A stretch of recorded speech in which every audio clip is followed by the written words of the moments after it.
वाह बेटा वाह, जौना बेटा की खातिर जौन मंदिर में गईनी आशीर्वाद मांगनी, आज उहे बेटा हमरा के मौत के मुंह में ढकेल देलस। जैसे हमार मन करी तैसे हम जियब। रख फोन।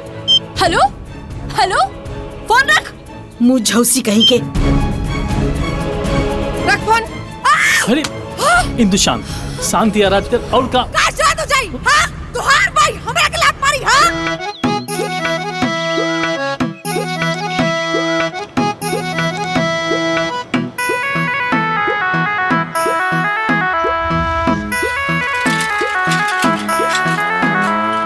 अरे बड़की दीदी, छोटकी, अरे जाना तारू, हमरा बेटवा के फोन आई रहा अभी। का कहत रहला सनू? कहत रहला कि माई ते तैयार रहिए, हम आवत तन तोरा के ले जाए खातिर। जाए दा दीदी, हमनी तीनों बहन बड़ा खुशकिस्मत बानी सन। हमनी के बेटा हमनी के इतना ख्याल रखा तारा सन, इतना सोचा तारा सन। आइए अब आप लोगों को इन तीनों महिलाओं के बारे में कुछ बताते हैं। ये तीनों लोग सगी बहनें हैं। ये बड़ी हैं प्यारो,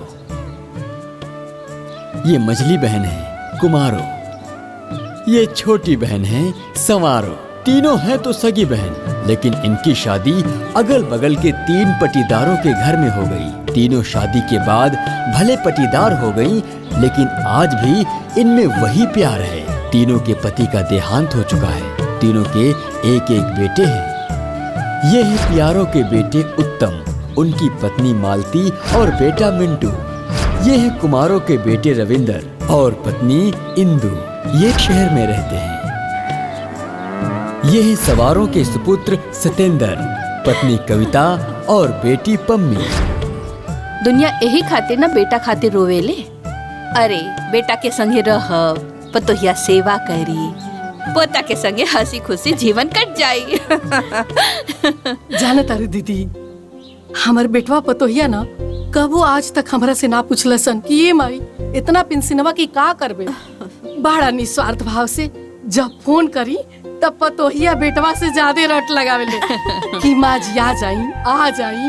तो हम कह देनी हम आओ, हम जाए खातिर तैयार बानी। हाँ सही कहा तारू दीदी, हमार पतोहिया भी हमार बेटा के नकेल कस देलस। हाँ कहा तारी माजी के इलाज खातिर ओइजा पैसा काहे भेजतानी, माजी के यहाँ बुला ली, अच्छा से इलाज हो जाए शहर में। अरे हमनी ना नसीब वाली बानी, भगवान ना सब केहू के किस्मत हमनी के जैसे लिखे। देखा सांच कहा तारे दीदिया, बाप के मरला के बाद के कर बेटा पतो पूछा तारा सन। हे चाची, अरे तीनों बहन बैठ के करल गई दुर्गई बतिया तारू। अरे ए मुझौसा, हमनी के अदगोई बदगोई बतियावता नी रे। पूछा ई इतिहास गवाह बा, जहाँ 4 गो महिला बैठे ली उहाँ का बदखानी होला ई सब जानेला। अरे मर्दे छोड़, घर घर के यही कहानी बा। हाँ। अरे कुतवा, तोहार मुंह में आग लागे, तू हम तीनों के बदनामी करता रहा। अरे ऊपर पर आओ ना, कान के ठेपी खोल के सुन ले। हमनी के तीनों के बेटा आवत रसन हमनी के ले जाए खातिर, समझ ले का बतियावत। अच्छा अब से पतो के शरण में रहे के लूट सीख ला लोग। अरे जोरे, हमनी के पतो से निमन के बा। हाँ सही कहा तारू, हमनी के पतोहू के पैर के धोवन भी ई गांव में केहू के पतोहू नहीं खे। हमनी के पतो ना लाखों में एक भी अब जा ही जा से, नहीं तो मुँह तोड़ दे। अरे बड़की पतो वाली भैनी वो दिख जाई। अरे जो भूखे का बजूतिया, एकरा के अधिकारी के कारण हमनी के गाली देवे के पड़ल।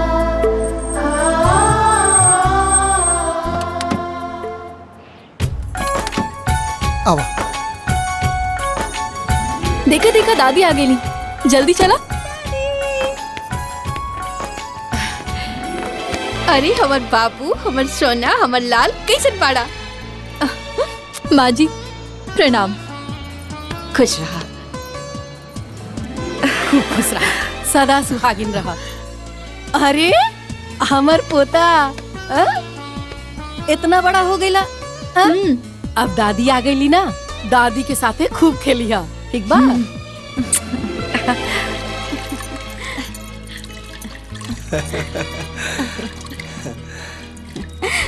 अरे रहेदा कोनो पैदल चल के आइल बानी, बस हो गइल। अरे भाई यह सेवा पानी करे खातिर तो परेशान रहनी है।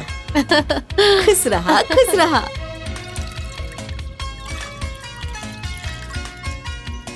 ले माई, अब अपन आराम से सेवा करवाओ। हैं?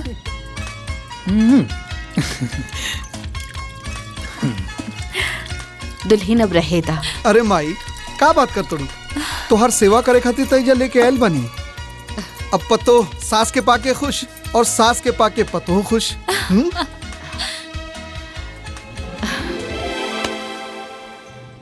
अच्छा मम्मी जी, ये पूछत रहनी है कि खाना में का बना दी, भात बना दी कि रोटी? खाना में भात बना द। गाड़ी में बैठ बैठ के ना हमार पेट गड़बड़ा गइल बा। ठीक बा, लाए। ला ला दादी, तीनों जने बात करा। अच्छा, हेलो, प्रणाम दीदी। खुश रहा। पहुँच गई कुमारो? हाँ दीदी, बढ़िया से पहुँच गई नी। जानता रो दीदी, पतोहिया ना हमरा के चाय बिस्कुट दे के गई बिया। कहला से ना माँ जी खाना में का बना दी, तो हम कह देनी कि जा भात बना ला।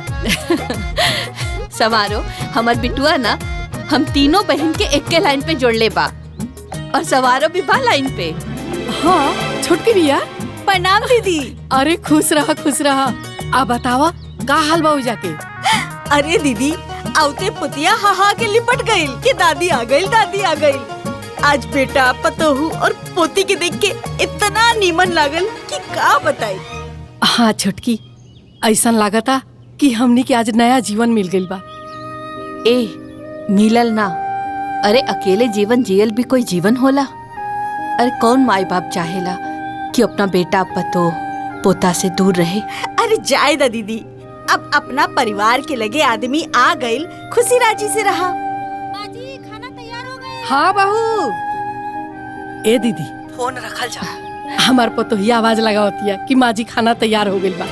हाँ हमरो नहाए के बाद तब ना कुछ खाई दीदी। अच्छा प्रणाम। खुश रहा।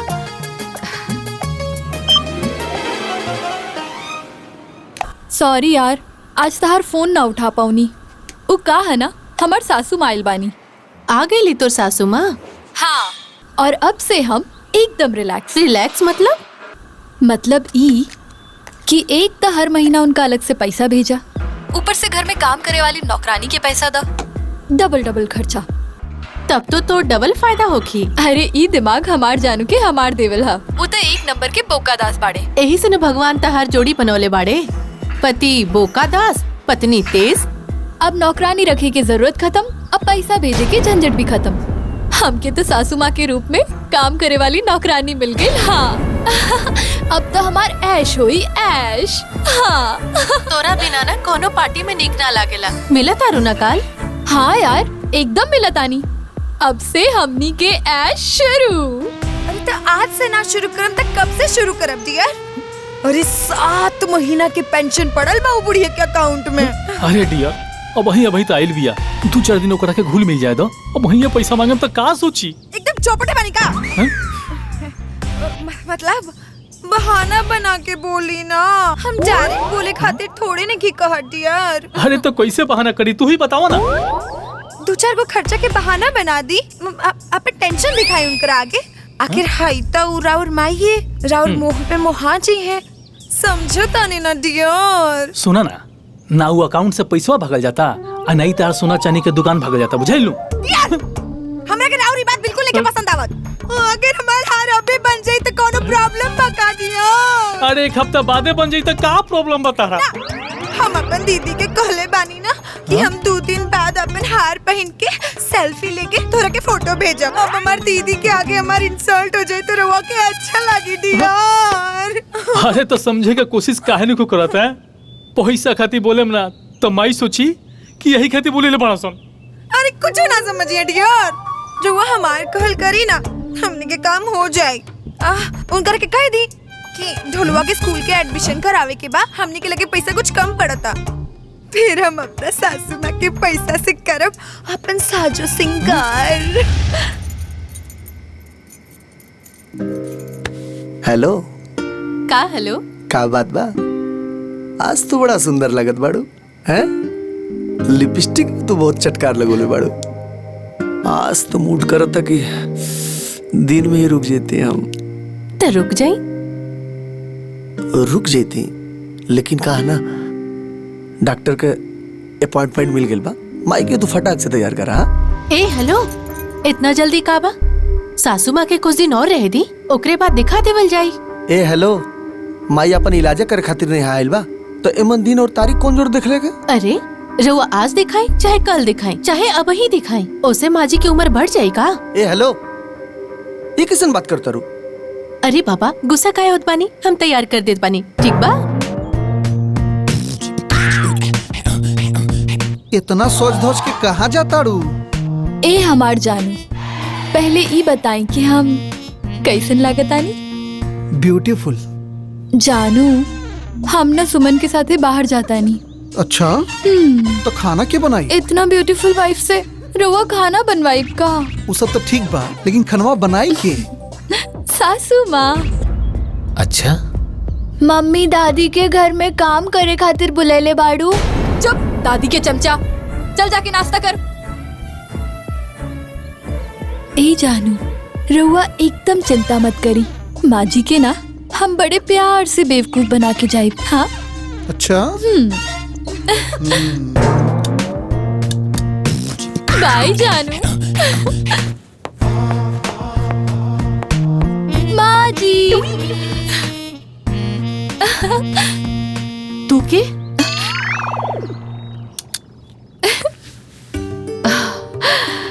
अरे दुल्हन तू, हम तोहरा के ना पहचाने ना पैनी, वैसे बहुत सुंदर लगा था।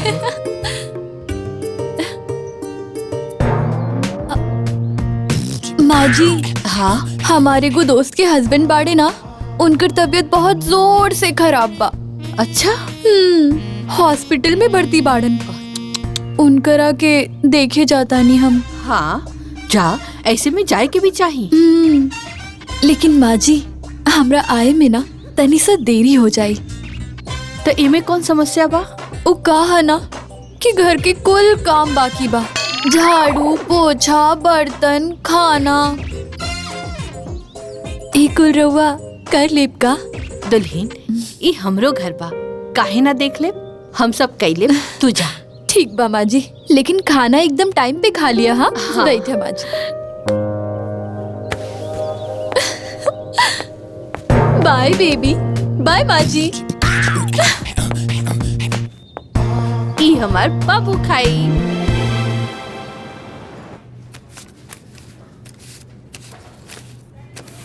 माई ली 30,000 रुपया रखी। ठीक बा, ले बेटा। हाँ भाई। गिनता। हाँ दे। ए बाबू, अब कितना पैसा बचल बा? 20,000 बचल बा माई। ठीक बा। ठीक है माई, चल। ए बबुआ, अब देखा, हाँ ढोलुआ के नाम ना अच्छा से लिखवा हाँ दे। माई। बच्चा सबके पढ़ाई में कोनो कमी ना होके चाहिए, ठीक नु? ना भाई।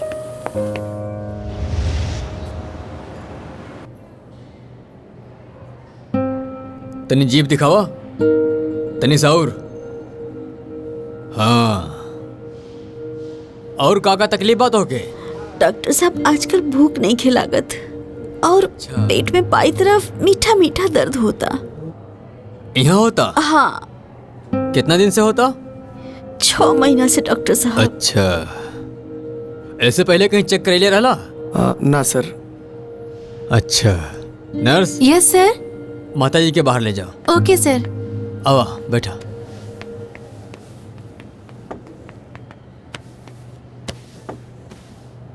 देखा, तोरे माता जी के शरीर में खून की कमी बा, इनके भूखों नहीं के लगत और इनके पेट में रह रह के मीठा मीठा दर्द भी होता। तो हम तो तुझसे यही कहा कि सबसे पहले तू एगो काम करा कि तू सोनोग्राफी करा ला, ठीक है? और ओके जौन भी रिपोर्ट आवे तुरंत ला के हमके दिखावा, फिर उसके बाद का करे कि हम तो क्या बता दे। और फिलहाल हम तो के कुछ दवाई लेके दे देता नहीं।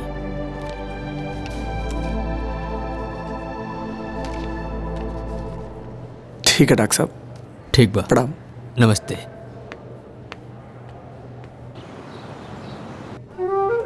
तोर तो चानी चानी है यार, झाड़ू पोछा बर्तन सबसे टेंशन ही खत्म। ऊपर से डबल सेविंग। जाना तारे यार, हमरा की सासू माँ के बुलावे खातिर कितना पापड़ बेले के पड़ल। अब फ्री के नौकरानी चाहिए तो पापड़ तो बेल ही के पड़ी। ए चुप कर, ऐसन मत बोल। आखिरकार वो हमार सासू माँ बाड़ी यार।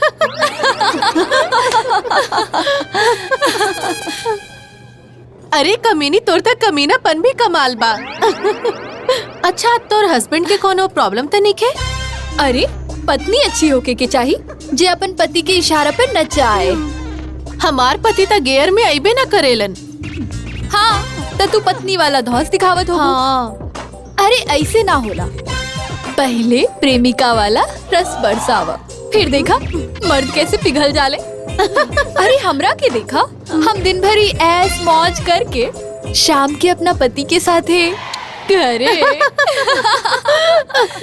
फोन करके अपन सासू माँ के तनी हाल चाल ले ला। अरे हाल चाल लेवे के का जरूरत बा, लागल होइए अपन ड्यूटी में।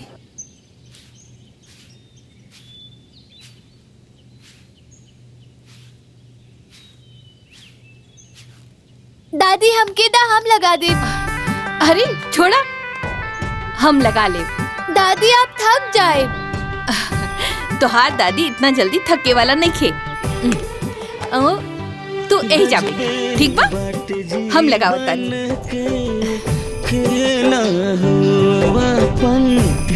तो दगा देना हो अब दुनिया। दादी गांव के घर पे के बा? ताला बा। चल हो तमाइक ममता के साथ। दादी हमरा के गोभी के सब्जी अच्छा ना लागेला। अच्छा, तो कौन सब्जी अच्छा लागेला? आलू की भुजिया। आलू के भुजिया? रोज रोज खाली आलू के भुजिया खइबा? हर सब्जी खाए के चाहिए, ऐसे देह मजबूत बनेला। तोहरा खातिर ना आलू भी डाला तानी, तो मन भर खइया, ठीक बा? ठीक बा।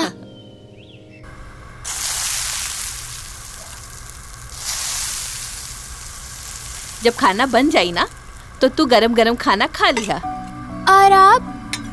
जब तोहार मम्मी आई तब खाए।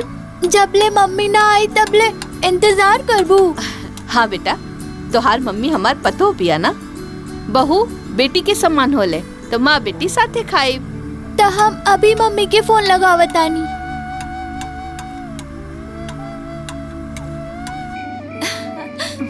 घर से फोन आइल बा। हाँ देख लो। हेलो मम्मी, दादी खाना खाए खातिर तार इंतजार करत बानी। बेटा एक काम करा, दादी के फोन दा। इला दादी। हेलो। हाँ दुल्हन। माजी का बाना, हम एगो जरूरी काम में फंस गइल बानी, तो हमरा आवे में तनी लेट हो जाई। तो रउआ खाना खा ले भा, और बाबू के भी खाना खिला दिया। हम मिंटू के पापा के साथ आ जाए, ठीक बा? ठीक बा।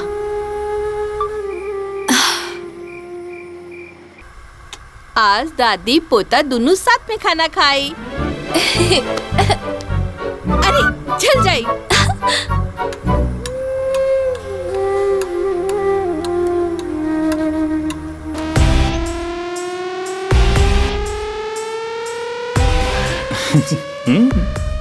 कैसा लगा था यार?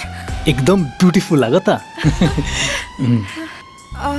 तनी और एकरो से तनी वजनदार, तनी और भारी, मतलब 1 लाख तक, 1 लाख तक दिखाई ना। अपना बजट में यही पा। लेकिन ये तो खाली 80,000 के बा। हाँ तो 20-25 हजार तो भैया जी बाकियों लगा दिया ना हमने खाते। हम कितने पुराने ग्राहक हैं आपके, है ना भैया जी? कोई बात नहीं, आप देख लीजिए लाख के बजट तक, बाकी पैसा अगले महीने दे दीजिएगा। दीजिए, अच्छा वाला दीजिए। क्या सोचता नहीं जी, रुआ खुश नहीं की का अपन डियर के हाथ देख के? अरे ना ना, ऐसा कोनो बात नहीं के। ए जी एक काम करी, वो 1 लाख वाला ही हार दिखा दे रुआ। आपके पति आपसे बहुत प्यार करते हैं भाभी जी, मैं लेकर आता हूँ। हम भी बहुत प्यार करते हैं अपने डियर जी से। हम हो। डियर जी, हम का कहत रनिया ना कि ये 20,000 बाकी रखी हैं, तो फिर वो 20,000 के ब्याज भी जोड़ी हैं। तो 20,000 के ब्याज तो लगबे करी। हाँ है ना? हाँ। यही से हम कहत रहनी है ना कि जोन मम्मी के अकाउंट में 20,000 रुपए बाकी बा तो निकाल के इनकर के दे दी ना। देखिए हमरा के गलत मत समझी, हमार कहे के मतलब खाली इतना बा ना कि पैसा बाकी रही, पैसा बढ़ी तो रुआ के टेंशन बनल रही। वैसे भी मम्मी जी के खाता में कम पैसा रह के डबल हो जाएगी। ठीक कहा तर, वो पैसा निकाल के दुकानदार के दे दिया, एक बार में सब टेंशन खत्म। Love you. I love you two.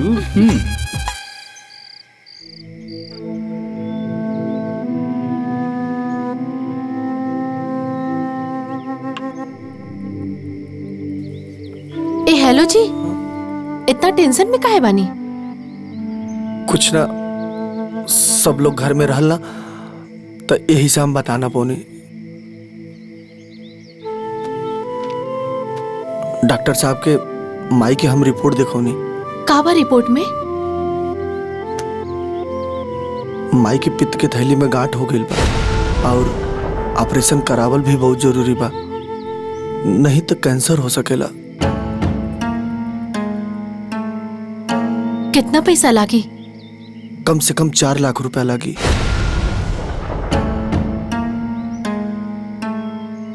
ये उम्र में माँ जी की ऑपरेशन कराइब जी?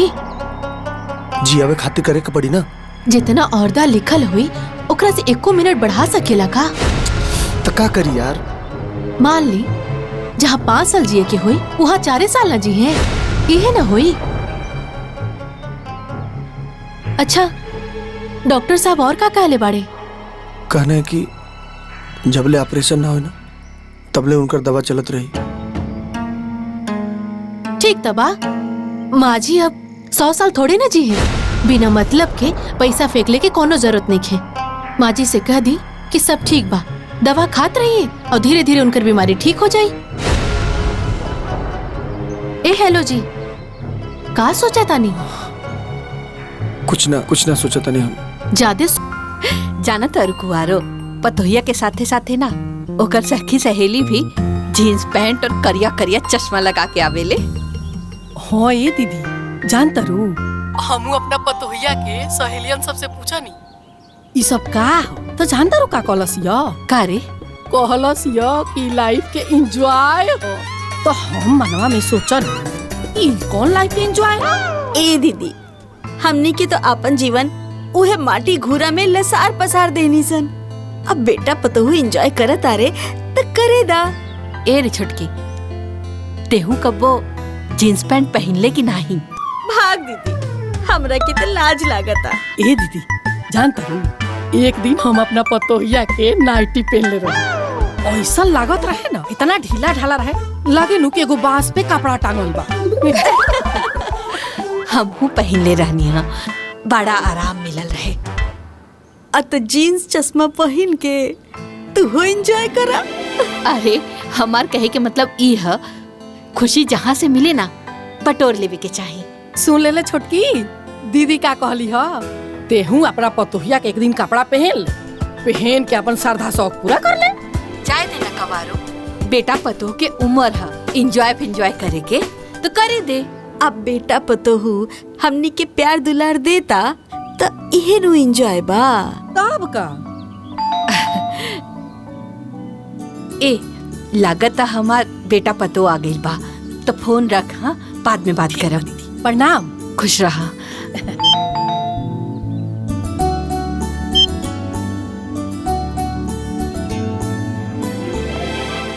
आ गई लो बेटा। बैठा। सब ठीक तो बाना? अरे का ठीक बा माई? अरे कम से कम पानी तो भर के रखे के चाहिए। छी छी छी, माँ जी ये कितना गंदा बा। जाई एकरा के धो के पानी ले आई। हाँ अब माँ जी तनी चायो लेके आई। हाँ 2 कप ले आई। मम्मी आ गईली, मम्मी आ। अली मिलो बेबी। मम्मी हमरा खातिर का लाइल बाड़ू? तहरा खातिर हम लेके आइल बानी चॉकलेट। बाबू जब से हम आइल बानी ना तब से 4 दीवारी में रह गई नहीं। तो कहल का चाहतड़ू? उ बगल वाली कहत रहली है यही बगलिए में ना भगवान जी के बहुत बढ़िया मंदिर है, तनी घुमा देना। अरे माँ जी, मंदिर तो उहे रूम में बा, देखा एहू में तो भगवान बाड़े ना। दुल्हीन उ का है ना कि हर जगह भगवान एक ही होले, कहीं भी पूजा हो सकेला। और वैसे भी पूजा पाठ के साथ साथ घरों की साफ सफाई तो जरूरी बाना। माँ जी, चाय बन गई होगी ना? तनी जल्दी हाँ? जा।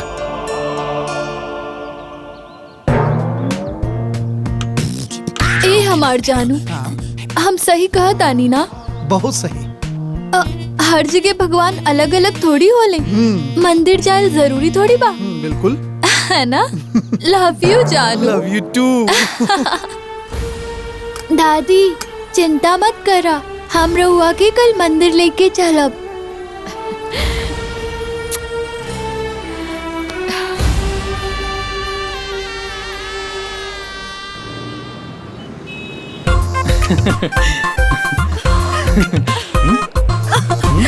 डियर, इस साड़ी हमरा पे कैसा लगता? अरे हमर जान, तारा पता और कपड़े अच्छा लगेला। कह सके भगवान तेरा कितना सुंदर जे बनेला बाड़ा ना। I love you dear. I love you too. हम कुल साड़ी पैक करवा ले। बेशक पैक करा। अजी पैक करी। भैया जी ये कुल पैक कर दा। हां जल्दी से बिल कर दा। डियर, रुआ बहुत गुड पति है, हमारे कोनो भी बात के नाना कहे नहीं। और कुछ चाहिए? वैसे जाना तनी डियर, मम्मी जी ना हमने खातिर को लॉटरी बन के आयल बड़ी लॉटरी। हर महीना बैंक में पेंशन आई, हमने के निकालब जा। अब हम कहना खरीदम, कब साड़ी खरीदम, कब हाई खरीदम, कब वो खरीदम। वैसे डियर, माँ जी के अकाउंट में अभी और कितना पैसा बाकी होगी? जो रहला खाना वो निकाल लेनी। डियर, तूने बहुत समझदार हो गई बन। I love you. I love you too.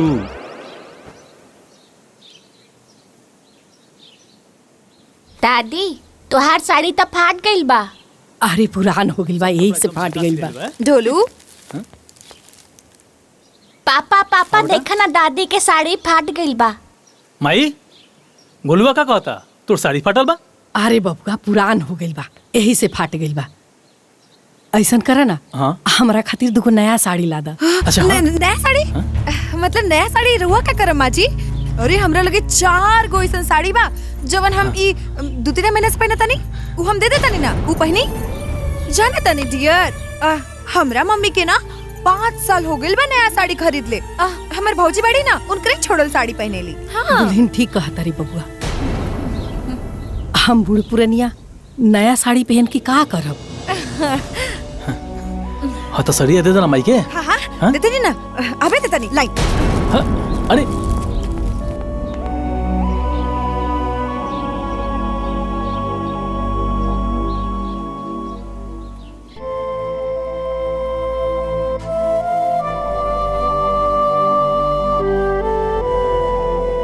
दादी दादी। हाँ बेटा। देखा ना मम्मी के साड़ी ले आइल बानी, अपने खातिर किल्ले रहली, हम चुरा के ले आइल बानी ला। अब यही के पहनल करा।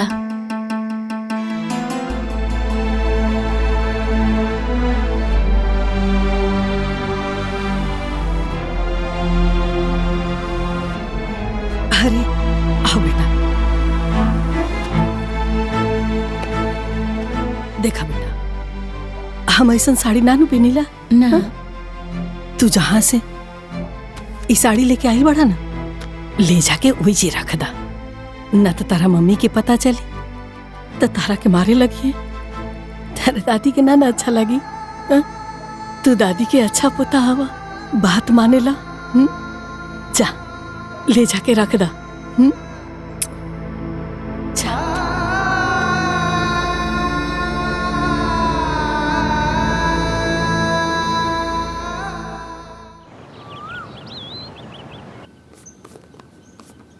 ए हेलो जी, जाना तानी हम किताब में पढ़ ले बानी, ई कुल चीज खैला से उम्र के ढलाव कम हो जाला।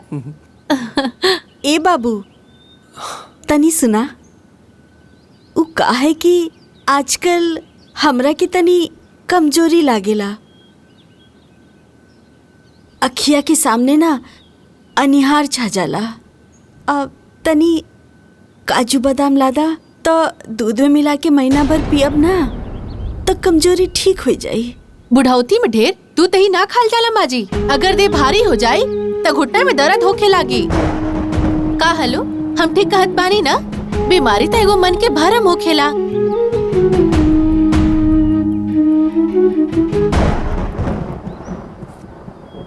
ली खाई, अरे खाई ना।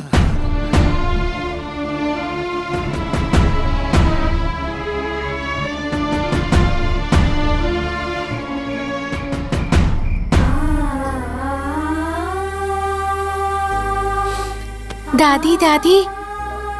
हाँ बाबू।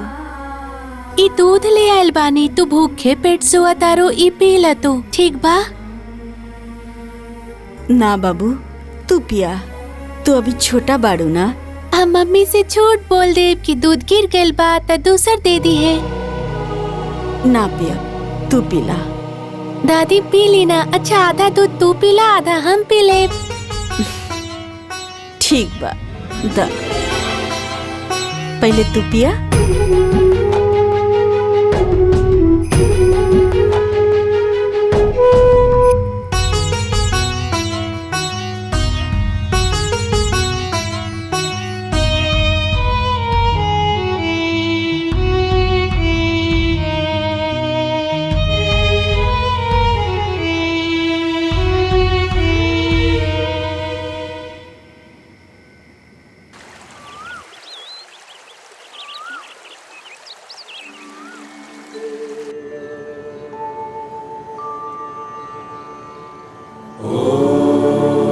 हे प्रभु, तू सबके प्रार्थना सुनीला, ओकरे पीछे हमरो सुनिया।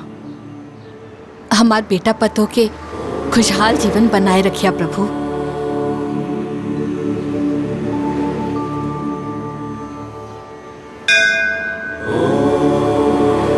चलो। ओम सूर्याय नमः, ओम सूर्याय नमः, ओम सूर्याय नमः, ओम सूर्याय नमः, ओम सूर्याय नमः, ओम सूर्याय नमः।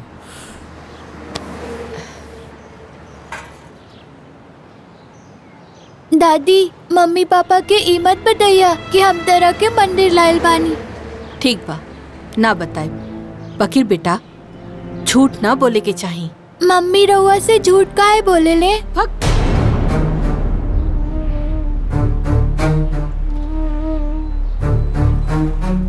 तोहार मम्मी हमरा से का झूठ बोले ले? मम्मी कहीं काम से बाहर ना गए रही, उधर के नौकरानी खातिर बुलेले बाड़ी।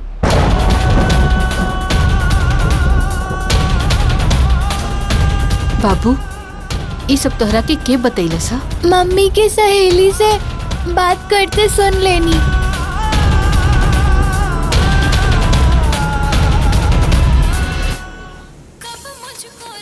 तहरा के हलवा बना के दिले बनी, अच्छा से खा लिहा, दादी ठीक ना? अब फिर जब जाए के होई ना,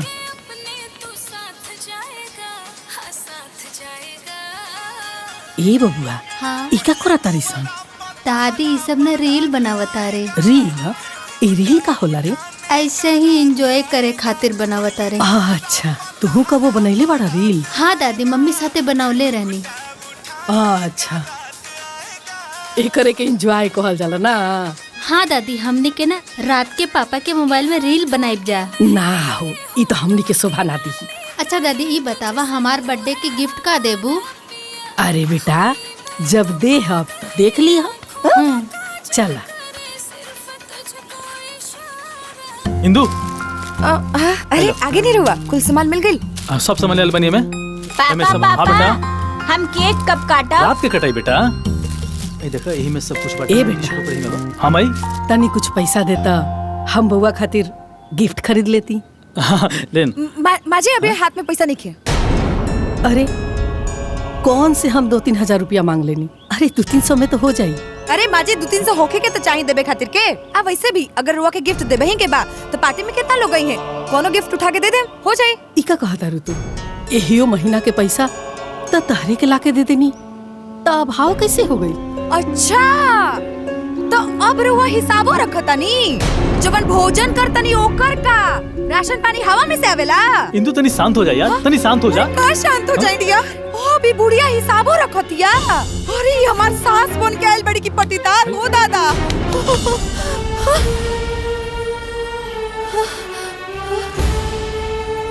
अरे बहू कौन ऐसा बात कह दी जे तू हमरा के इतना सुनावत रही? हाँ? हमने पैसा पे राज करत रही, हमरे खातिर पैसा नहीं के। देखली ये हमार कूल कोयल ढाल पे माटी फेर के ये हमार राज रजल देखतरी। वो हमार राज रजल देखतनी। आज जवन खातनी ओकर नहीं हिसाब रखत। हाय कुल जन पहिना तनी एकर कोनो हिसाब नहीं के। हम बोलत नहीं की तू हमर मुंह खोलवाव तरु। अरे हम का पहने तनी, का खातनी, का पियतनी, इस सब ऊपर वाला दिखा था। 12,000 के पेंशन हर महीने ला के तुम लोग दे देता नहीं। और आज हमर दशा भिखारी जैसन हो गइल बा। अरे पाई पाई खातिर तरसा के रख देला बड़ा लोग तुला हमरा के। हम कबो ऐसा साड़ी कपड़े ना पहले रही, इस हाल में ना रही हम। लेकिन तू हम लोग के राज में आज हमारी ये हालत भइल बा। अच्छा माई तनी ते ही बताओ, हम तोरा कोनो कमी रखले बनी खाए के पिए के, ते ही बताओ। चुप! जोरू के गुलाम आज तोरा वजह से एकर इतना बोले के मजाल बा कि हमरा से जवान लड़ावे। इनका जगह कोई और रहित नु जीभ धर के खींच लेती हम। ए बुढ़िया चल आवाज नीचे। ये हमार घर है इंदु। एजा रहे के बा त हमरा हिसाब से रहे के पड़ी। एजा रहे के बा त हमरे सुने के पड़ी। ई धर्मशाला ना हो कि फुकट में तोहार सर स्वागत होत रही। आप पेंशन दे तरू ना त हमरा पे एहसान नेकू करत। फुसतो बाड़ू।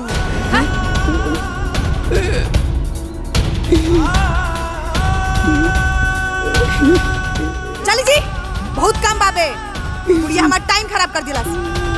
चली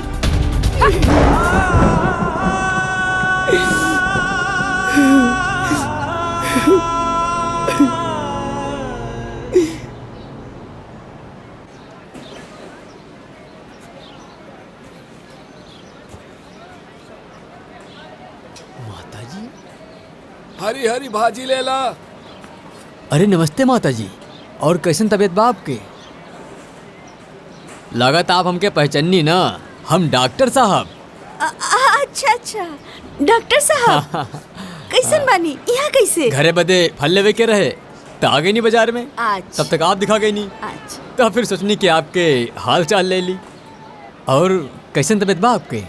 थोड़ा सा कमजोरी लागत आजकल। हम तो आपके बेटा से बोले रहनी कि अगर आपके ऑपरेशन ना होई ना तो आपकी बीमारी गंभीर रूप ले लेगी।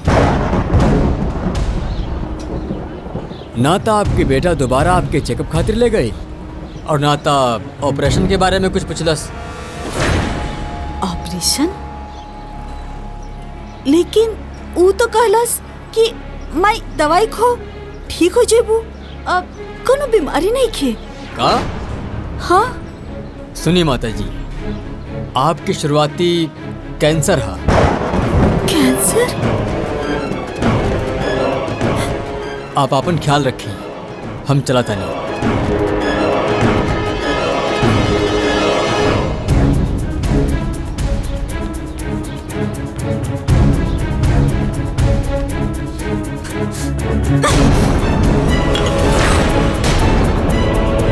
वाह बेटा वाह, जौना बेटा के खातिर जौन मंदिर में गईनी आशीर्वाद मांगनी, आज उहे बेटा हमरा के मौत के मुंह में ढकेल देलस।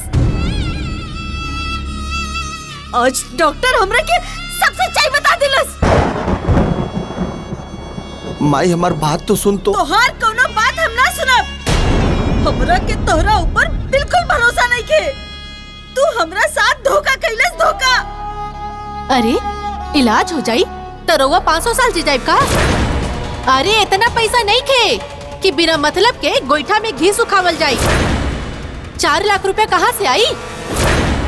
जहाँ 5 साल जे के बाद वहाँ 2 साल कम हो जाई और का होई। ऐसे भी जिया तानी तो हमनी के कौन पार घाट लगा देत पानी। राउर सेवा पानी होत पाना ये कम नहीं खे। अगर समझ में ना आवत पाना तो जाई यहाँ से, जाई जाई।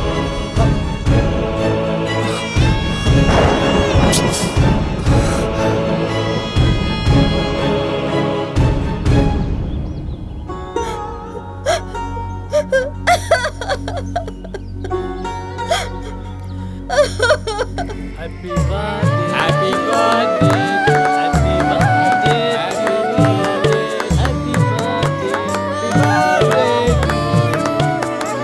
happy birthday, happy birthday to you, happy birthday to you. Mummy दादी कहाँ बाड़ी? अरे हाँ इंदु, तहर सास नहीं खिलौकत? नाराज बाड़ी हूँ हमनी से। नाराज होके सुतल बाड़ी अपना कोप भवन में। हमनी खुशी उनकरा से देखल नहीं के जात। अरे तो मना के लेके आवे के चाहिए ना यार। अरे नाराज रह दा उनकरा के। हाँ वैसे भी उनकरा आइला से कवन हमार बेटा के आयु बढ़ जाई। हम एकर माई है ओके है। लावा बेटा हैप्पी बर्थडे। Happy birthday.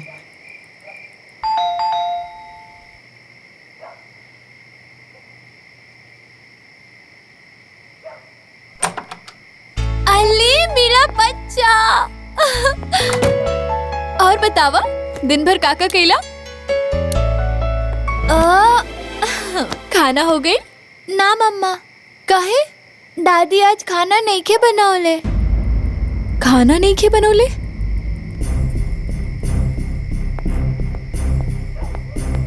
का बात बा माँ जी? आज खाना काहे नहीं खे बनल? हमर मन ठीक नहीं खे। मतलब मन ठीक ना रही तो खाना ना बनी। और वैसे भी खाना बनाए में कोनो हाथी के बल लगेला का? अरे दुल्हन रोज तो खाना बनावत रहनी है, एक दिन ना बनैनी हा तो बोले लगलू। अरे तो जब से रहुआ आयल बानी तहियो से रोज खाइतो तो बानी तो बनाइब ना। 4 दिन खाना का बना देनी, लंबा लंबा भाषण शुरू हो गई। लड़का हमार भूख से तड़पता और रहुआ यहाँ कोप भवन में बैठल बानी। आई दी आज राउर बेटा के, राउर सब मनमानी हम निकाल दे।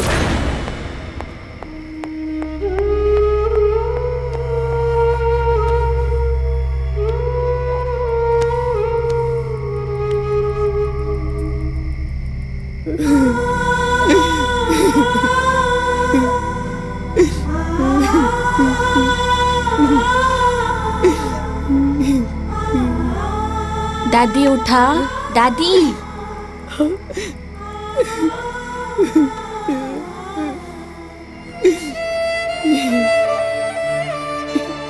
देखा हम तोहरा खातिर केक लेके आइल बानी।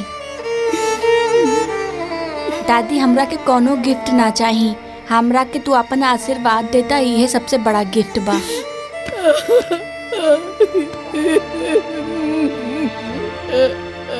अच्छा दादी तू हमरा के हैप्पी बर्थडे तो बोल दा। हैप्पी बर्थडे बेटा।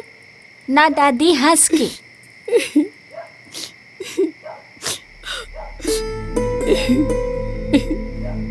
हैप्पी बर्थडे बेटा। हाँ ई भइल ना बात।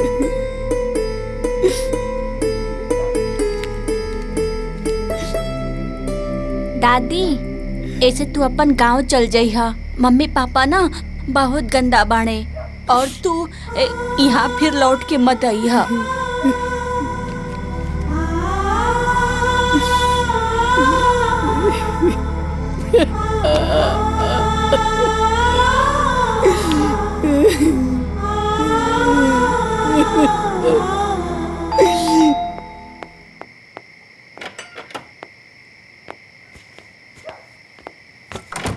ए हमर जानू जाना तानी आज माजी खाना नहीं खे बनौले, टंगड़ी पसार के सुतल बाड़ी।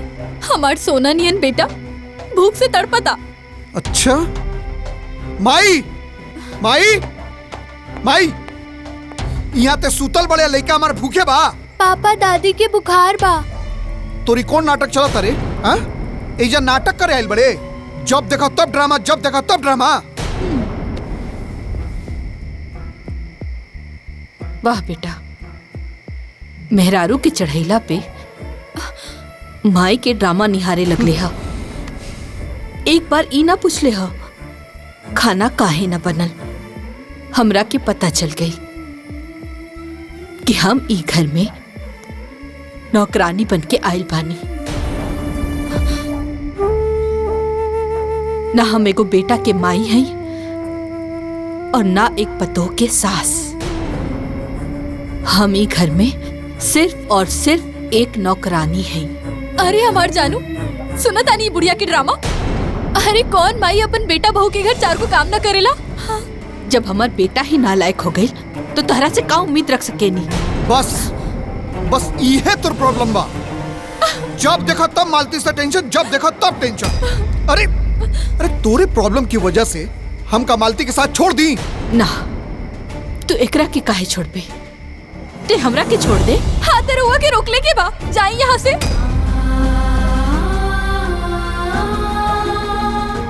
ए बेटा, हमरा के घर पहुंचा दा। इतना फालतू टाइम केकरो पास नहीं है। जेकरा जहाँ जाए के बा खुद जाए। ए जानू, हम पार्सल से खाना मंगैले बानी, चली खा लेवे के।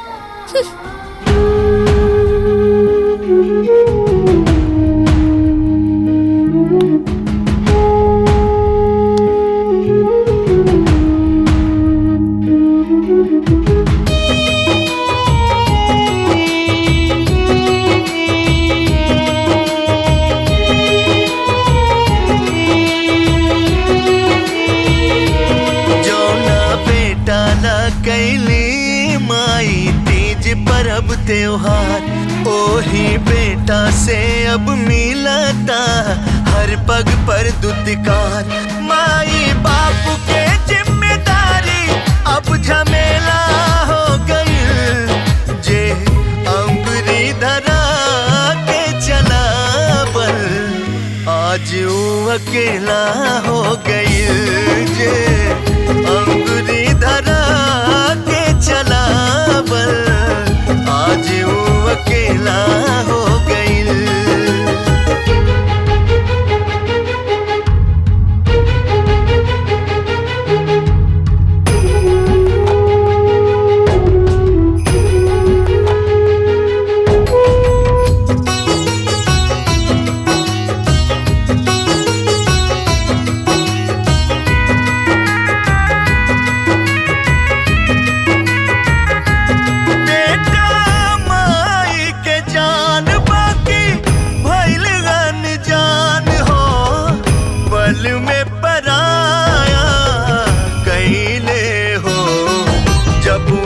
से धोखा पावे नैना खूबे नीर बहावे।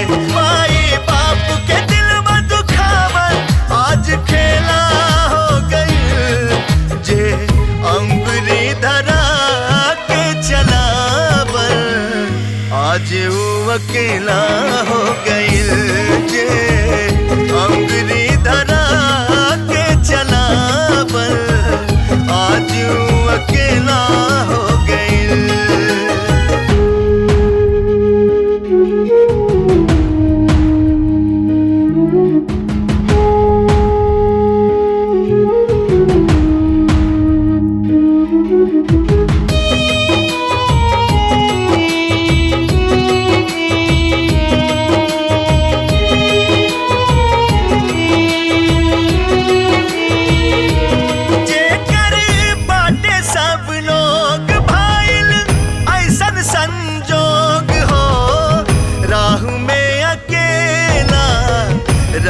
जाला हो।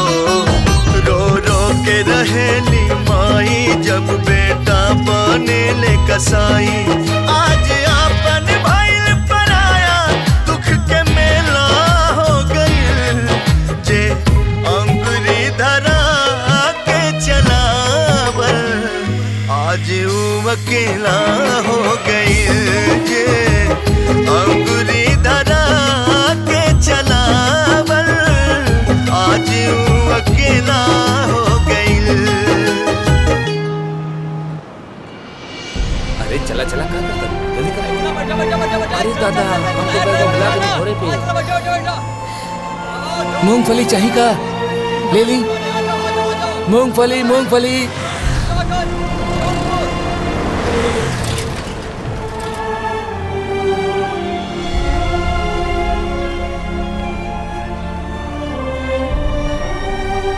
हे चाची, पाए लागी। खुश रहा। अरे का बात था, तीनों बहन एक साथे गैलू और एक साथे आ भी गैलू। काहे? कवारो और सवारो भी आ गेली का? वो लोग तो पहले ही के आ गइल बा। का पतो लोग सेवा नहीं कैलिस का? काहे? तोहरा के हिसाब देवल जरूरी बा का? ए चाची, तू शहर से आयलू है, तोहरा के मिठाई खियावे के चाही और तू उल्टा हमनी के डांटा तारू। लात खइबा की जइबा, भाग यहाँ से। अरे चल चल।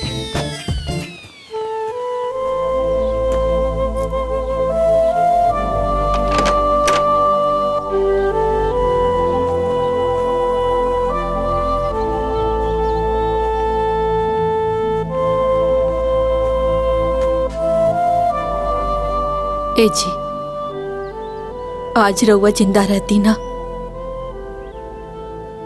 तो हमार ई हाल कब्बो नइखे होत। हम एकदम अकेल हो गेल पानी, बहुत अकेल। अपन दुख केकरा से कहीं। रउआ जाना तानी, आज ना हमने के बेटा पतो के माई के जरूरतें नइखे, ओकरे के को नौकरानी के जरूरत बा जी। नौकरानी के।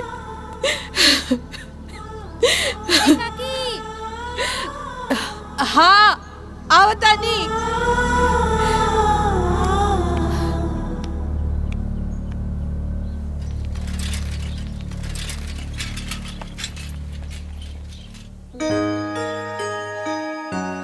अरे दीदी प्रणाम प्रणाम। प्रणाम दीदी।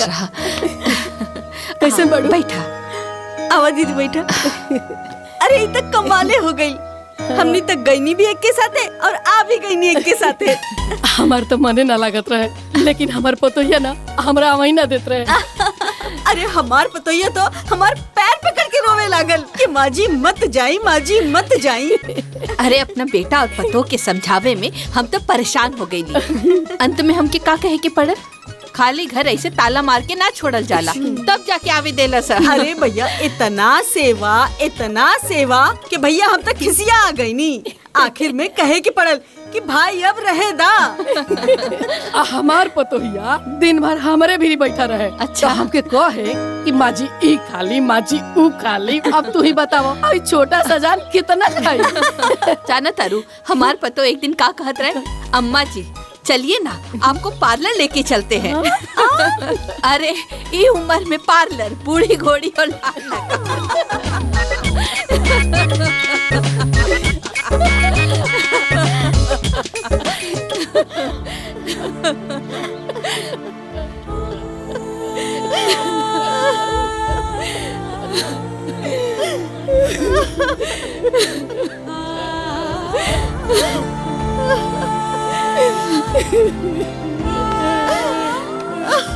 चुप हो जा।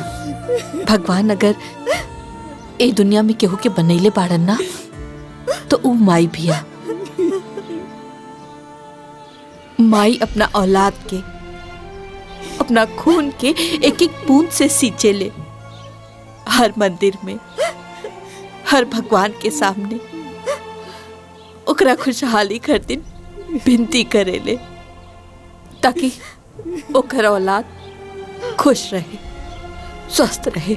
कोनो माई बाप अगर अपना औलाद से ई उम्मीद रखे कि ऊ ओकर बुढ़ापा में सहारा बनी तो वही ओकर सबसे बड़ा भूल है। जौना बेटा के 9 महीना ये पेट में होकर बोझ ढोनी, आज वही बेटा खातिर हम बोझ हो गई। माया ममता में गिरफ्तार होके हमने के कितना दिन लतियावल जाए जाओ। पेट में रहला पर, पेट में रात, गोदी में रहला पर छाती पे लात, जवान होला पर कलेजा पे लात। कल लात खाए खातिर माए होने का। हे भगवान, ई माई के कौन सजा देता रे तू? इससे तो अच्छा होत कि औलाद ना होत। ऐसन बेटा, ऐसन बताओ, और ऊपर से ये कैंसर के बीमारी। कैंसर? कैंसर? हाँ, हमार बेटा बताओ के हाथ के दिल बीमारी। एकदम चुप। अब रोवे के कोनो जरूरत नहीं थी, काहे से कि हमनी के दुख केहू सुने वाला नहीं थे, भगवान भी नहीं थे। आज ले हमने कबो अपने मर्द खातिर, कबो अपने बेटा खातिर, कबो अपने पतो खातिर जियत रहनी है। बकीर अपना। हाँ दीदी, तू ठीक कहा तारू। आज के बाद अब हमनी के अपना खुशी खातिर जिए के बा, अपना अरमान खातिर जिए के बा। का पता जिंदगी के कौन दिन आखिरी हो जाए, ओकरा से पहले जीवन के हर एक खुशी के एक एक पल के 1000 पल में बदल के जिए के बा। छुटकी, शहर में हमने की उम्र की औरत कैसे अपन जीवन जियत रहनी है, जीवन की भरपूर मजा उठावत रहनी है। आज से हमने भी ऐसे ही जियल जाए, बिना कोनो शर्म के, बिना केहू के परवाह कैले, सिर्फ और सिर्फ अपना बारे में सोचल जाए।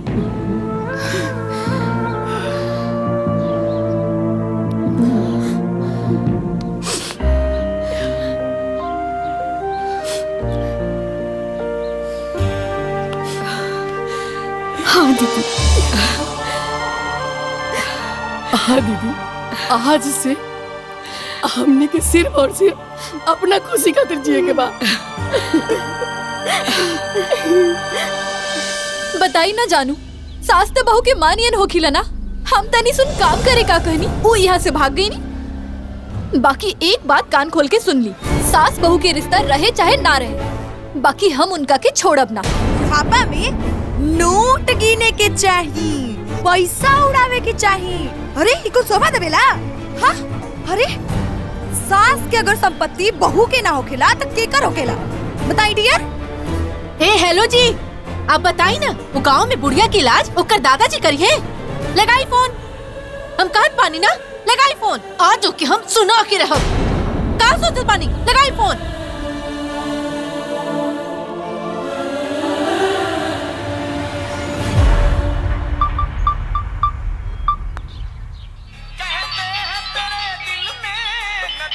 पतोहे के फोन हो, हमरो पता होते हैं। हमरो पतोह के फोन। इनकरा से इनकरा ही तरीका से बतियावल चल।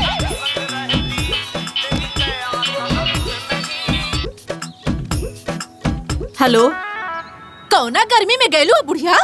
वहाँ तुमके कुत्ता ना पूछे, कुत्ता रे तो हर मर्द की तो औकात नहीं खे हमरा से ऊंचा आवाज में बात करे के। तू हमार गर्मी देखबू? एगो बात सुन ला, और वो मेहरारू के गुलाम स्वतंत्रों के सुना दा, मर जाए। बाकी तोहनी के लगे थूके भी न तो लतियावे में देर ना लगी। तो रत्ना मजाल रे। हाँ, हमार मजाल बा। हम ओखनी के बेटवा के नियन नहीं खे कि जेकर माई गांव में गंद फैलावता, अब बेटवा के कौनो फर्के न पड़त बा। गर्दन दबा के मुआ दे। अब ते चल तो के बतावत है। हाँ? देखी अब बहुत ज्यादा होता। का करबे तू बताओ, का करबे? हाँ, का करबे बोल। वाह बेटा वाह, माई के संग ऐसन व्यवहार। ना तका तोहार आरती उतारी, उ बेशरम के साथे जाके रील बनाओ तारू। अगर घरे में रहे के बा ता अदब से रहे के पड़ी। ता का करेम रउआ बोली। हम लतिया के भगाई और यही के लायक बाड़ू तू। जब ले लात ना खाईबू अपना औकात में ना आईबू।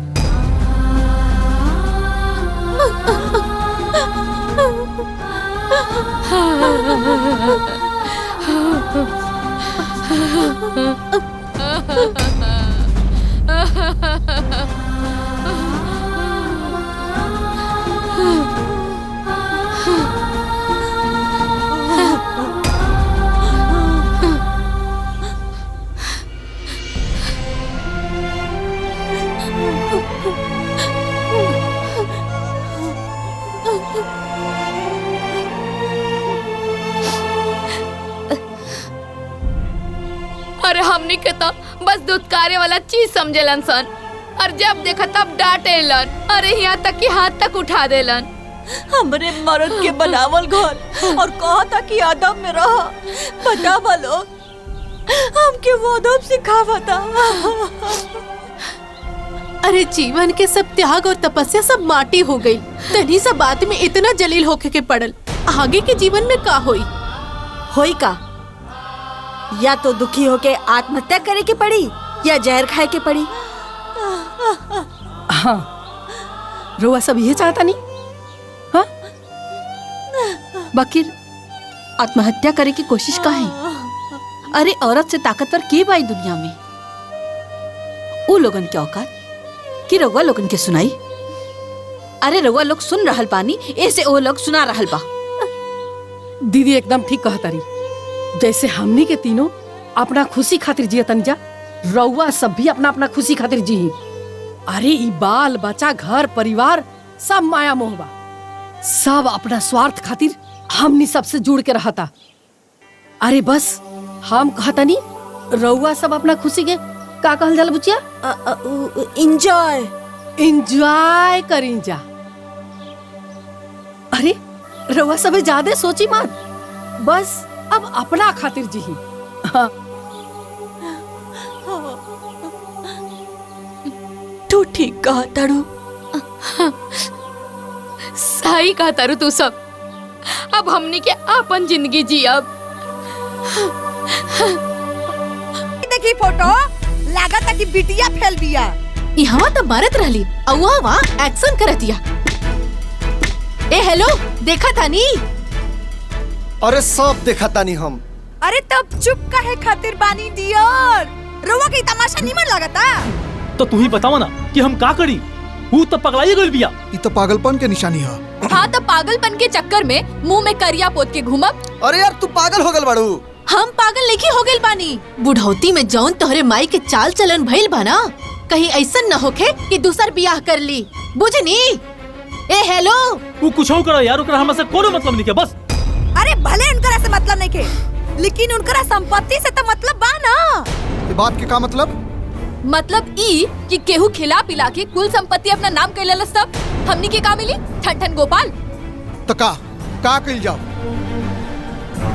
गांव चले के हा। अच्छा ठीक बा, टाइम निकल के चला जाई। अरे वाह, रोज टाइम निकलने के चक्कर में ना सब हाथ से निकल जाता। ठीक, तो काले चल जी गाँव में। हाँ।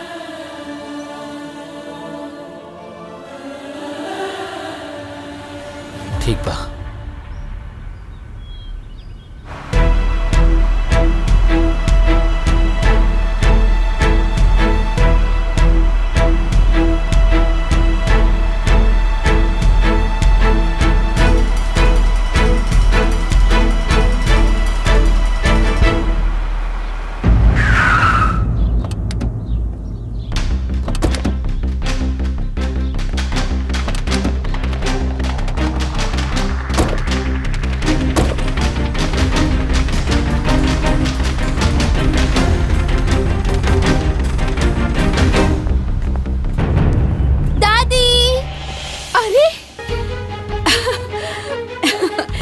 अरे हमर बाबू।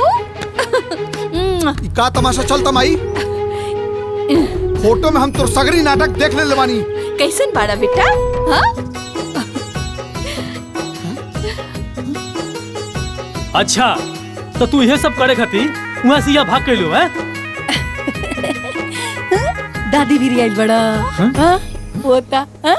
अब दादी भी रहिया। अरे बुढ़ौती में इस सब ड्रामा। ठीक बानी ना बेटी? हाँ ठीक बानी। अरे देखा ना लिपस्टिक तक। अरे कुछ तो शर्म करा। अच्छा अरे माई हम तो उससे बोला थी ला। हमारा नहीं बेटी, बात हमारा सुनाई देता। देखा था जानू कैसे चुपचाप से बेशरम जैसन सुनतिया। का जाने अबले कौन कौन बाजा बजवैले हो कि ए दादा। बुढ़ापा में जवानी चर्चा राइल बा यहाँ के। नया नया छौड़ी बने के शौक चढ़ल बा। बेसी आशिकी करे के मन करत पा ना, तो जाके दूसर ब्याह कर ली। तो दूसर भतार खोज ली। चुप चुप। हाँ? चुप। एकदम चुप। एक शब्द भी और बोल लेना तो हम तो जुबान खींच ले। ते आइल बड़े हमरा के साजे खातिर, तोहनी के दोनों हमरा सुधारे आइल बड़ा सन। और तू लोग के बड़ा हा? हम तोहनी के नहीं खे पहचानत। भाग, निकल निकल एजा से। तू दोनों हमार बेटा बताओ नहीं खे। निकल निकल एजा से। अरे माई, अरे अरे ये हमरे मरद के घर है, केहू गैर के हम एजा ना रहे दे। हट एजा से, हट। माई, अरे माई सुन तो ले बतिया। तोहनी की हिम्मत कैसे भाई हमरा चौकट पे पैर रखे के? अरे तोहनी के हमरा से कौन रिश्ता नहीं के? चल भाग यहाँ से, निकल। अरे भाग एजा से। अरे माई ते हमके नहीं के चिन्हत? अरे हम तोर औलाद हई, उत्तम। हमार कौनो औलाद नहीं खे। हम केहू के नहीं खे चिन्हत। दादी हमरा के भी नहीं के चिन्हत। बताओ।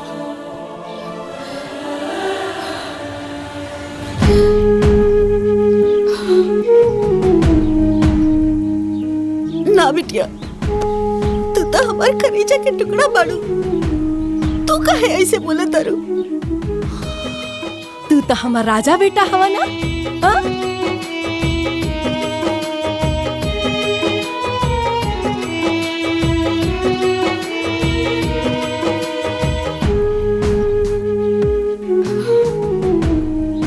तोहरा के काहे ना चिन्हब?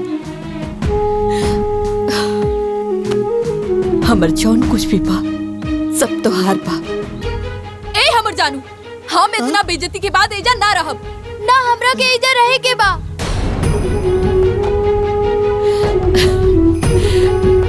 अब देखत का बाड़ू? चला बोरिया बिस्तर उठावा। औलाद के आगे हर आदमी मजबूरे होला। चलो आ जाइए बेटा।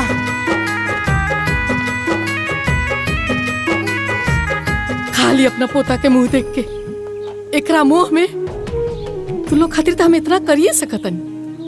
ई घर में रह के इजाजत देतन। जा लोग अंदर। चलो। अच्छा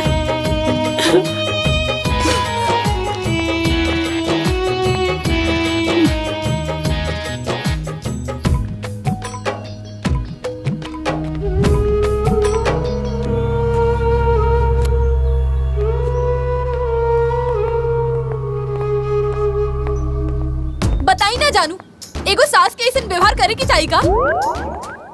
पता नहीं आज माई के अचानक इतना गुस्सा। अरे गुस्सा के कैसे कंट्रोल करनी है ये तो हम ही जानत नहीं। यार हम तो खाली इतने कहले रहनी है ना कि बुढ़ापा में उनकर जवानी चर्चा रहता। अब इतने बात पे हमने कितना बड़ बेइज्जती करे की का जरूरत रहला वहाँ के? हाँ? मम्मी, इज्जत पावे खातिर ना इज्जत देवे के पड़ेला। हाँ? पतो हो के अगर हम दूसर ब्याह करे खातिर बोल देनी तो इमे का बेइज्जती हो गई? अरे हमने की इज्जतें उतार देली। सुना, अपन पोती के मुंह में आके तू लोगन के ई घर में शरण देनी। हाँ, ई घर केहू के बाप का नहीं खे। ई घर हमार है। तू दोनों जाना के रहे के ता इजाजत दे देनी, लेकिन आपन लावा लोग और आपन बनावा। हमरा के तोहनी लोगन से कुछ लेवे देवे के ना बा। अपन बना और अपन खा। दादी और हम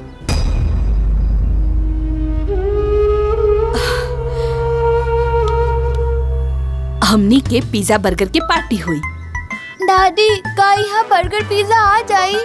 हाँ बेटा, हम केहू से बोल के मंगवा दे तो मंगवा ले। अच्छा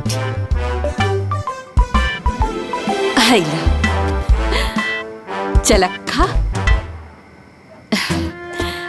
आ कैसन बा? तीत त नहीं खे? ए हमर जानू, हमके पिज्जा बहुत पसंद बा। बाकी रहुआ ब्रेड और अचार काहे उठा लेनी? हम ना खाई। तो का करी? पूरा बाजार में हम ढूंढ बैनी लेकिन कोई पिज्जा नहीं मिलल। इला खा। कैसन बा? ठीक बा। ठीक बा ना? ला अच्छा से खा ला। मम्मी बेटा बबुआ हमार पिज्जा खाई। अच्छा लगा था ना? दादी तू वो खा। अरे ना बबुआ तू खा पहले भर पेट, फिर दादी खाइए ना। हम का करें? पेट भर खा लिया है ना। हमरा बेटा के जे पसंद आई सब मंगा दे। खा काटा।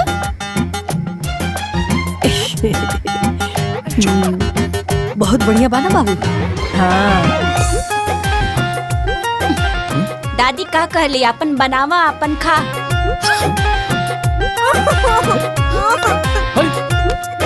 अरे हमारे खाला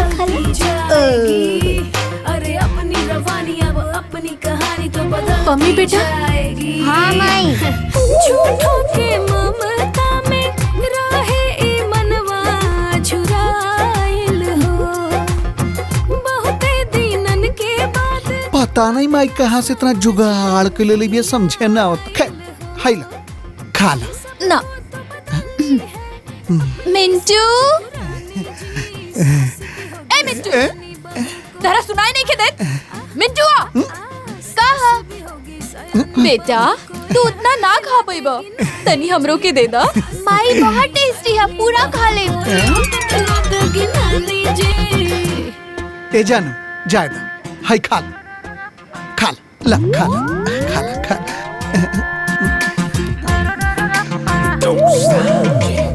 बाबू मन भर खाला, कल चाही ना तो फिर मंगा लिहा। हम तोहरा के ना नंबर देके जाए। दादी कहाँ देबू? आउटिंग पे जीवन के आनंद उठावे।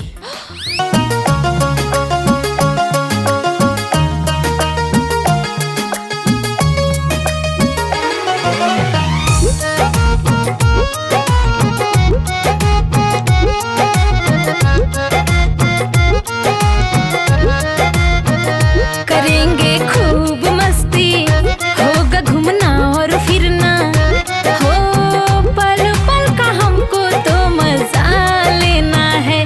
कोई अब कहीं भी जाए करे वो कुछ भी, लेकिन हो किसी से हमें क्या लेना देना है। अरे दान पुण्य और धर्म कर्म सब किया करो, अरे दान पुण्य और धर्म कर्म सब किया करो। अब तो अपनी खातिर थोड़ा जिया करो, अब तो अपनी खातिर थोड़ा जिया करो। अरे का हो गई? उठा संभाल के। का हो गई? अरे कोई पानी लावा, ले जाए पड़ी। अरे उठा ना। अच्छा तो आप तीनों लोग और आपके पत्नी लोग सास के खिलाफ कंप्लेन लिखा हुआ आइल बाड़ा। हाँ साहब। गुनाह काबा? गुनाह मतलब हाई देखिए सर, आप खुद पे खुद समझ जाइएगा। देखिए हाँ हाँ हाय देखिए।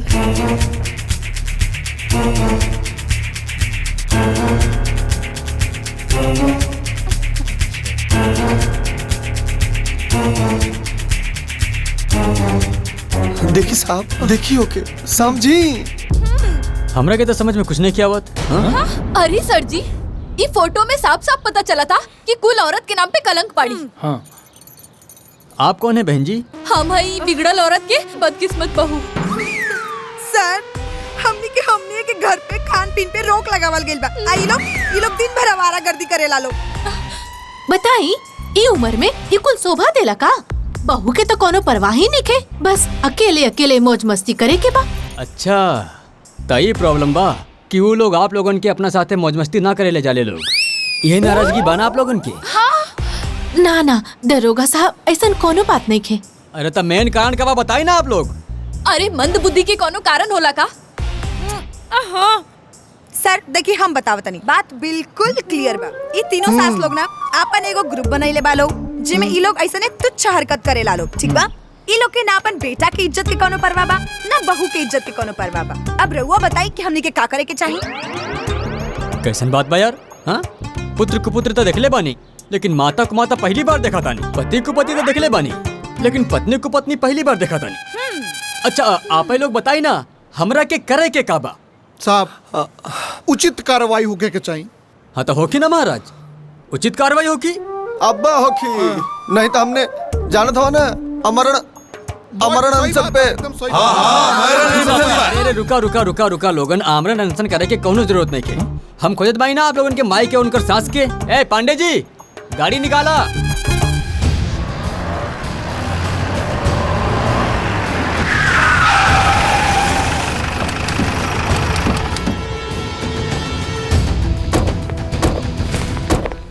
किधर है साहब?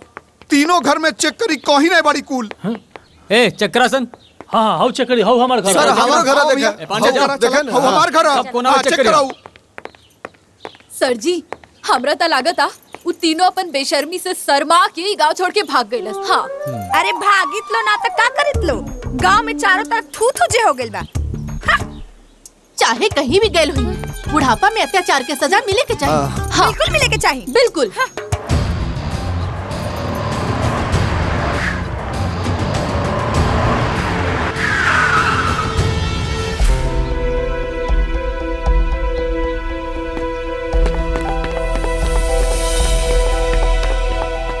तो उन लोग के खिलाफ ये लोग कंप्लेन कर लेबा। अच्छा हमने के अपराध कहा। अरे वाह, 7 चूहा खा के बिलाई बनल भक्तिन। सब बाजा बजवा के कहतानी कि हमनी के अपराध का बा। अरे तू हेता, अरे कुल लाज शर्म घोर घोर के पी गइल बालो ये लोग, दिन रात आवारागर्दी। हाँ औरो कौन अपराध चाहिए तू लोग के? हाँ अरे कम से कम मरल मरद के बारे में तो सोची, उनकर आत्मा पर का गुजरत हुई। तोहनी लोगन के मेहरारू जो तमाशा कर दिया निम्मन नहीं खिलाकत। सबके हो के सामने हमार इज्जत उतार दिया। तू ऐसा नीच कामे कर तड़ू। ती अपना माई पे शक करता रे। शक? अरे तोहन लोग के करनामा ना पूरा जग जाहिर बा। हाँ अब तक अखबार छपाई कि 3 गो बुढ़िया भइली सन बेशरम बेहाया, अय्याशी के खोलली सन अड्डा। आ ई कुल देख के बेटा बहू भइला सन शर्मसार। हाँ, औरत के नाम पे कलंक, समाज के कोड़। हाँ, और कितना गिनाई? बोली एकदम सही कहा तारू दुल्हन। हमनी से बड़ा अपराधी तो ए दुनिया में केहू पटले नहीं खे। हमनी के पहला अपराध कि भगवान हमनी के औरत बनैले। हमनी के दूसरा अपराध कि भगवान हमनी के केहू के मेहरारू बनैले। और हमनी के तीसरा अपराध कि भगवान हमनी के ऐसन कसाई लड़का के महतारी बनैले।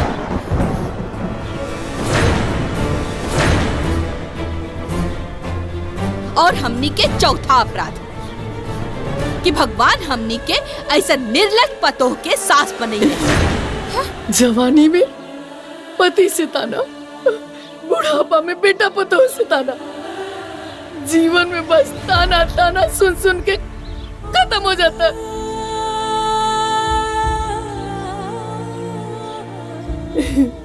पति खातिर तीज करवा था और बेटा खातिर छठ जीवतिया। तोहनी के ककेले बड़ा सरे हमनी खातिर कौन उपवास रखले बड़ा सन? हमनी अपना खुशी से अपन जीवन का जिए लगनी, तोहनी के इज्जत पे बनाई तीत लागे लागल। अरे वो बेटा कहाँ मर गेल रहे रे? तोर मेहरारू तोहरा सामने हमरा के नौकरानी बनैलस। बोल वो मेरा कहाँ रहे तोर इज्जत, जब तोरा सामने तोर मेहरारू हमरा के पाई पाई खातिर तरसा देलस। पतो वो तो दूसर घर से आयल रहे, ओकर ममता कम हो सकेला। पकिरते ते तो हमार बेटा रह लेना, तोर करेजा कैसे पथरा गेल रे? पति के मरला के बाद सोचली बेटा और पतो कबो बेसहारा ना छोड़ी। बकिर तोहनी के हमार जीवन तो और नरक बना दे ले रे।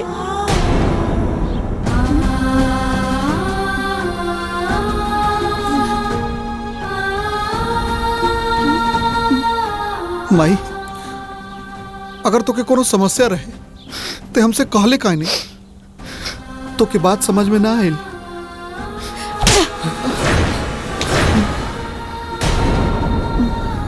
जब ते कीड़ा भर के रहले ना तब तोर भूख समझ जात रहनी है, तब तोर प्यास समझ जात रहनी है, और आज हमरा की बात समझ में ना आयल। ए बुढ़िया, तुम्हार हिम्मत कैसे भइल हा हमार पति पर हाथ उठावे के? बोल।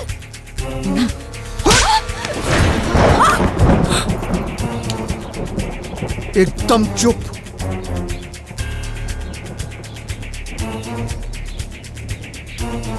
पहले हम अपने माही के बेटा हैं,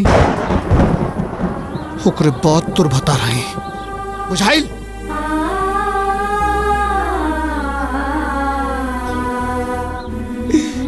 ये बात तोरा समझ में इतना देर लग गई बेटा?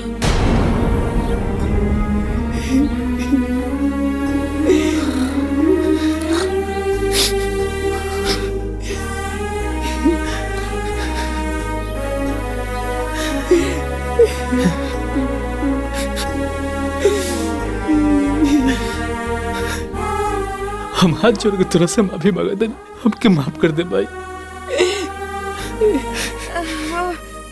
अरे छोड़ी ना जी, अब तक गलती हो गई बा, अब माफ करावे खातिर हुआ अपन जान थोड़े ना दे दी। वैसे यहाँ के जवन कहीं तवन कहीं। चुप लालची औरत, यही हरकत तब तुरा माई के साथ करती तो तुरा कैसा लगी तेरे? माई हमके माफ कर दे, हम तुरा से हाथ जोड़ के माफी मांगत तरी, हमके माफ कर दे भाई। मौसी हमार भाई कहाँ बिया? लापरवाही होकर जान ले ललस बेटा।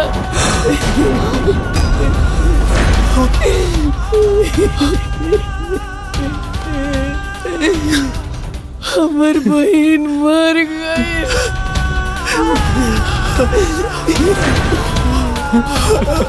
आजी को बेटा पतो अपना माई के हत्यारा बन गया सर।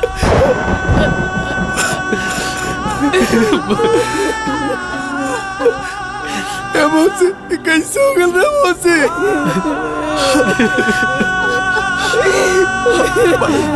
हमार भाई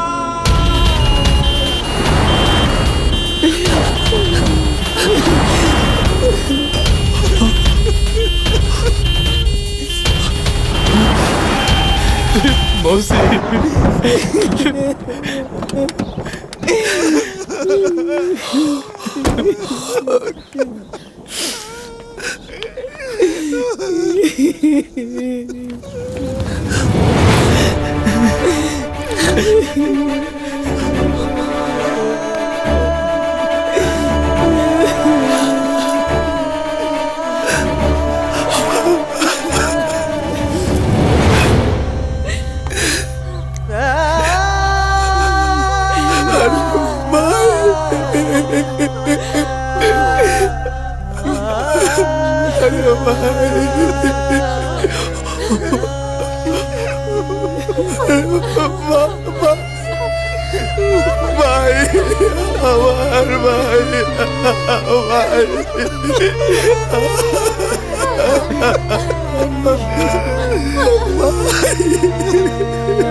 हमार बहन हमरा से कहले रहे कि हमार बेटा पतो हमरा शरीर के हाथ न लगाई। हमने दोनों बहन काफी बाड़ी ओकरा लिए।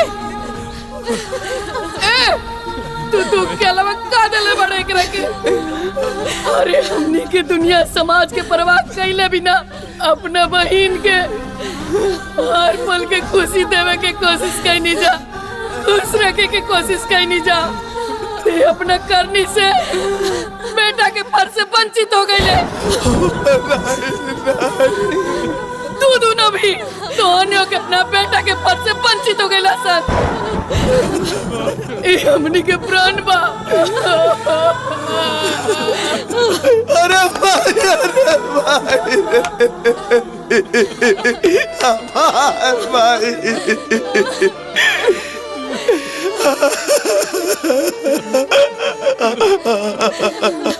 हमार भाई।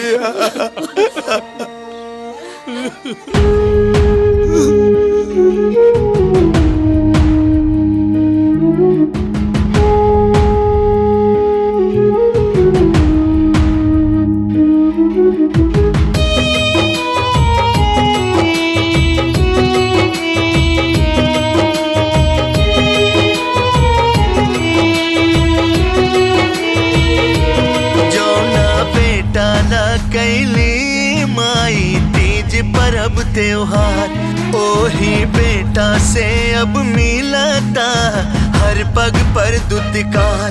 माई बाप के जिम्मेदारी अब झमेला हो गई।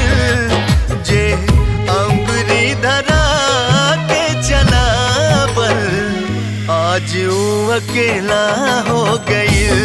जे अंगुरी धरा के चला बल आज वो अकेला हो गई।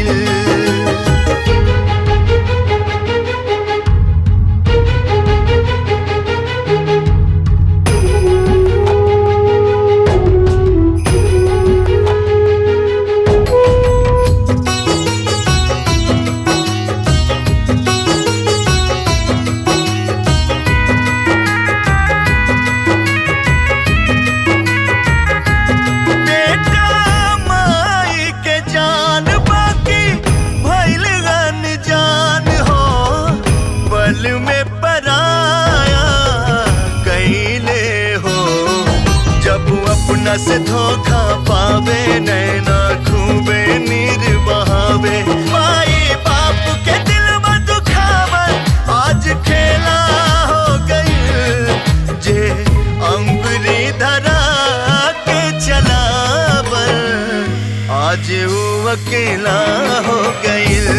जे अंगुरी धरा के चला बल आज वो अकेला हो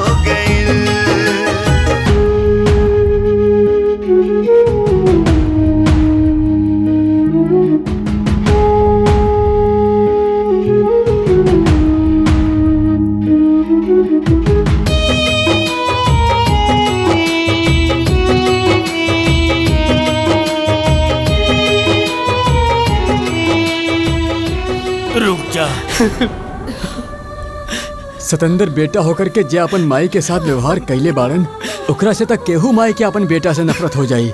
लेकिन अपन वेद शास्त्र में कहल गईल बा कि माई के मुक्ति बेटा के हाथ से ही होखेला।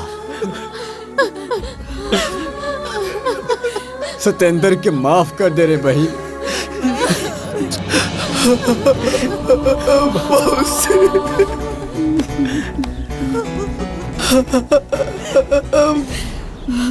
मौसी रे हमरा माफ कर दे मौसी। मौसी,